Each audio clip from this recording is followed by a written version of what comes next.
Halo guys, kembali lagi bersama aku Asyik Devul. Kali ini aku akan menjelaskan tentang apa itu komunikasi intra-pribadi. Nah, apa sih komunikasi intra-pribadi itu sendiri? Komunikasi intra-pribadi adalah penggunaan bahasa atau pikiran yang terjadi di dalam diri komunikator antara diri komunikator itu sendiri dengan subjek yang tidak tampak, misalkan Tuhan. Nah, lanjut. Apa hubungan pikiran dan masa depan? Pikiran yang kita pikirkan sehari-hari dapat menentukan masa depan kita itu sendiri. Mengapa? Karena berawal dari pikiran menjadi perasaan menjadi sebuah keputusan menjadi sebuah tindakan itu menjadi sebuah kebiasaan, dan kebiasaan menjadi sebuah karakter, dan karakter itu sendiri yang menentukan masa depan kita sendiri. Terus self, memahami apa itu diri. Nah, diri merupakan sistem sudut pandang yang terus berubah, yang dibentuk dan dipelihara dalam komunikasi dengan orang lain maupun diri sendiri. Dijelaskan oleh Wood.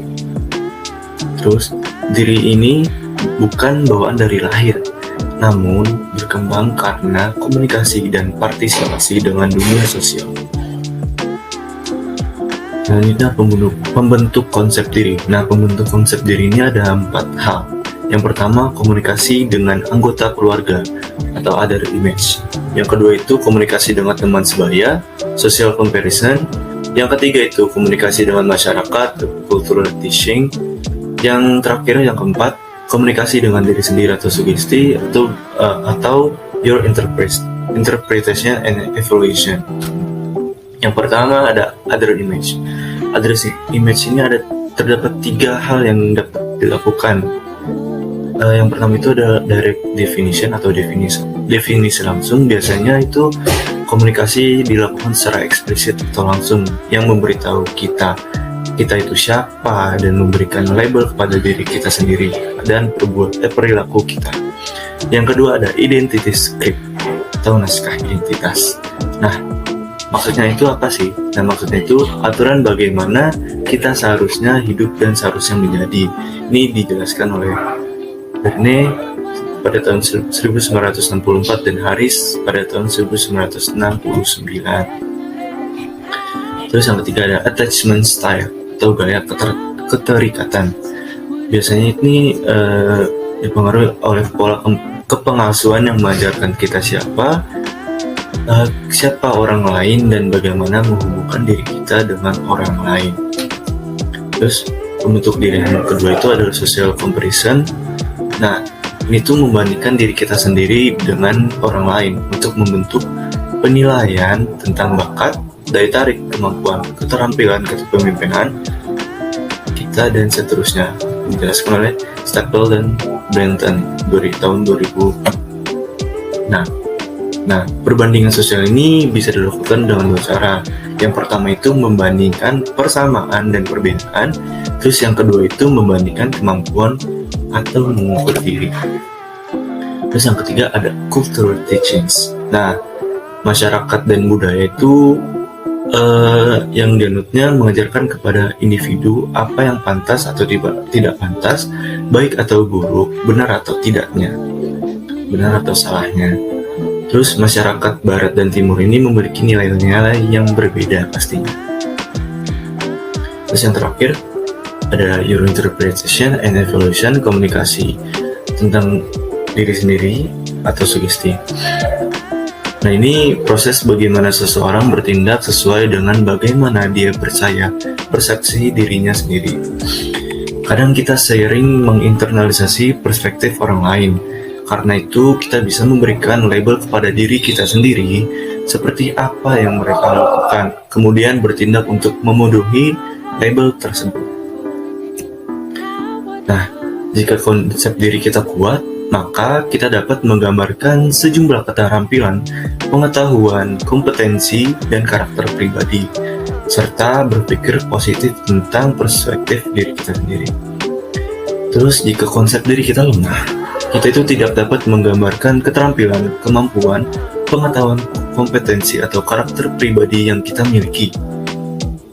Serta kita sering berpikir negatif tentang diri kita sendiri. Kemudian kesadaran diri. Nah, kesadaran diri ini melibatkan atau merefleksikan dan mengawasi perilaku diri kita sendiri. Terus melibatkan komunikasi interpersonal juga. Nah, pada kesadaran diri ini kita memakai teori Johari Window.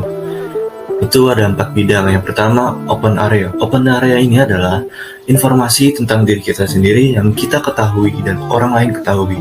Selanjutnya ada blind area. Blind area ini informasi tentang diri kita sendiri yang tidak kita ketahui namun orang lain ketahui. Dan selanjutnya ada hidden area. Hidden area ini adalah informasi tentang diri kita sendiri yang kita ketahui namun orang lain tidak ketahui. Dan yang terakhir itu ada bagian unknown area. Unknown area ini adalah informasi tentang diri kita sendiri yang tidak kita ketahui dan orang lain tidak ketahui itu juga.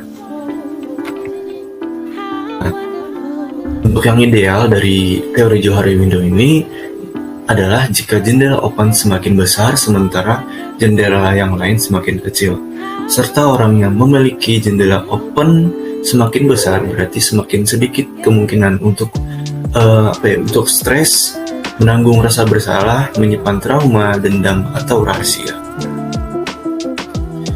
Kemudian ada peningkatan diri.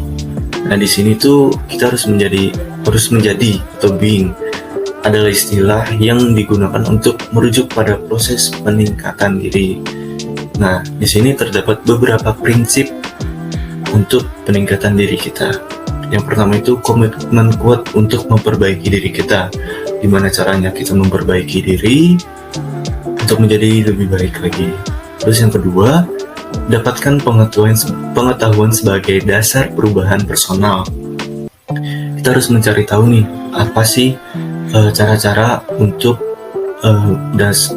perubahan personal kita sendiri. Terus yang ketiga ini ada tentukan tujuan yang realistis, gimana cara kita mengubah diri agar diri kita terjadi peningkatan diri. Terus yang keempat ini menerima diri kita ketika sedang berproses. Kita harus menerima bagaimana cara berprosesnya diri kita itu sendiri agar kita bisa merubah atau meningkatkan diri kita. Terus yang terakhir ada ciptakan suatu konteks suportif untuk perubahan. Nah, itu saja yang dapat aku jelaskan di dalam materi komunikasi intrapribadi pada kali ini. Dan sekian, terima kasih.